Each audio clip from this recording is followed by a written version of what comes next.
Hi, my name is Tim O'Brien, and in this video, I'm going to share with you 3 secrets to becoming a cold calling machine. So I think I'm particularly qualified to speak on this subject because I want to tell you where I began. I was living in a 1-bedroom apartment in Hollywood. Now, I know a lot of people will go and they'll exaggerate their poverty and how bad it was, and they were going to take my furniture and my car. It wasn't the case. I was simply an underachiever. That's all I was, is just an underachiever.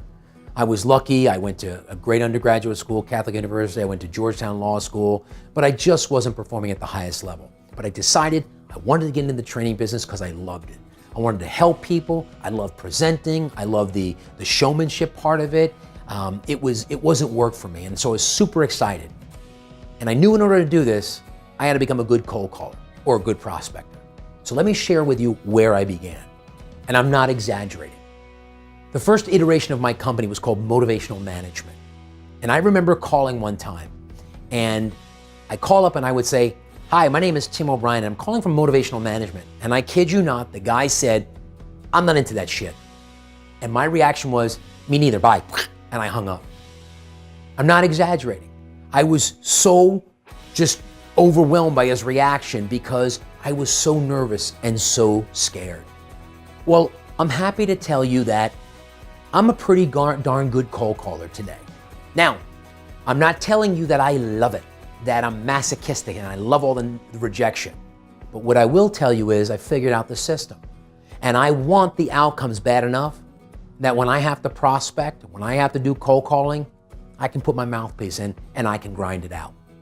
And here's what I found to be the key to success in this area. Number 1, you have got to become a maniacal tracker.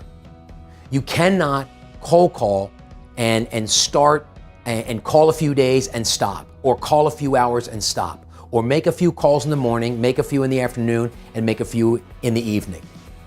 You have to set a routine and you have to track. So I literally have this piece of paper with, it has these boxes on it, 1 through 100. And then it has below it a section for total calls, total contacts, total interests, total meetings set up. So what I do is, my goal was to make 50 calls a day in the very beginning. Now you might be like, "Oh my God, that's unbelievable. How did you do it?" And the answer was, it was like calling from a phone book. I mean, I would just burn through lists. And I only got 4 or 5 people on the phone. 1 or 2 might have been interested, and maybe I got a meeting a day. But in the very beginning, I just prospected my brains out, and I called, and I tracked. I will tell you that if we go to my storage facility, and I saved it for my children because I want to show them, I can probably tell you in 2001, 1997, 1995, I can tell you how many people I called, how many people I spoke to that year, how many were interested, how many meetings I had, and how many people I closed. I can also tell you that when I first started out, my closing ratio was 30 to 1. That meant for every 30 meetings that I had, I got 1 close. So I had to have 30 meetings to get 1 close. I got down to where I was 2.1 per meeting, or excuse me, 1 close for every 2.1 meetings. Now, I'm not telling you that I was a magician at closing all of a sudden.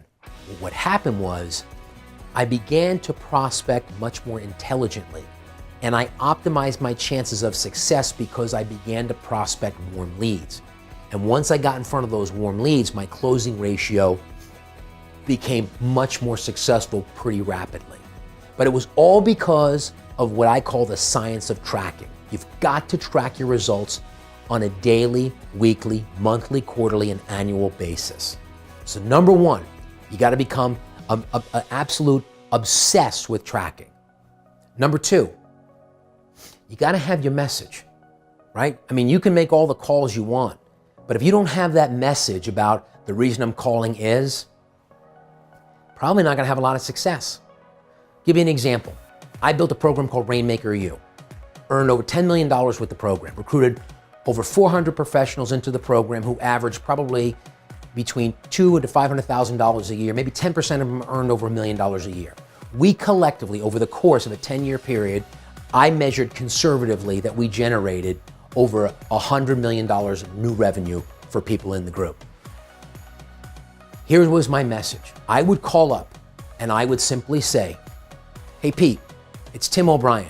And the reason I'm calling is I have a program called Rainmaker U, and we specialize in teaching professionals just like you how to identify your brand and position yourself as the person to see with your target audience. Would that be of interest to you? That was it.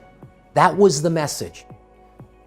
Look, 90% of the people are going to say no, but I optimized my chances of making contact with those 10% of the people. And as a result, when I got in front of them, my closing ratio improved dramatically. So you got to have that good message. It's got to be like having that sickle cutting through the wheat field. Hey, the reason I'm calling is, the reason I'm reaching out to you via email is, hey, the reason I'm getting together with you is, you got to finish that sentence with something compelling.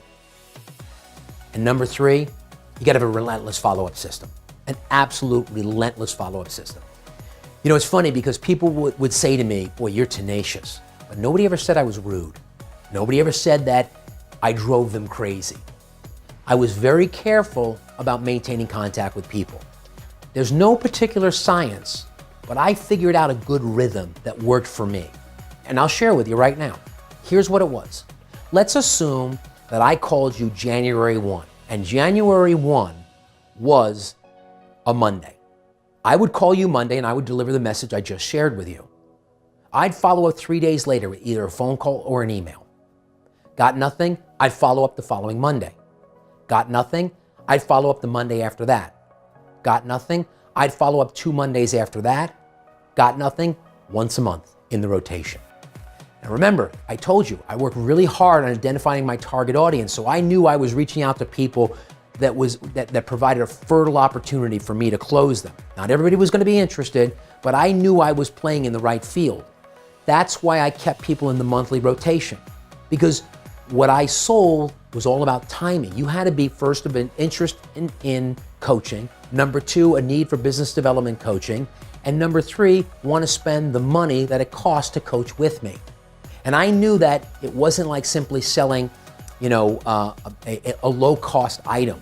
So my success depended upon my ability to maintain contact with people and relentlessly follow up.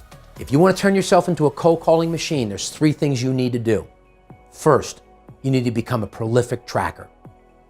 If you want the tracking form that we use, that I used, reach out to me. I'm happy to give it to you. Just reach out at tob@thepersontoSee.com, tob@thepersontoSee.com, and I'll send it to you. Number 2, you got to come up with that message that's like a sickle cutting through the wheat field. Hey, the reason I'm calling is, and it's got to be something that's compelling and of interest to them. And number 3, you got to have a relentless follow-up system.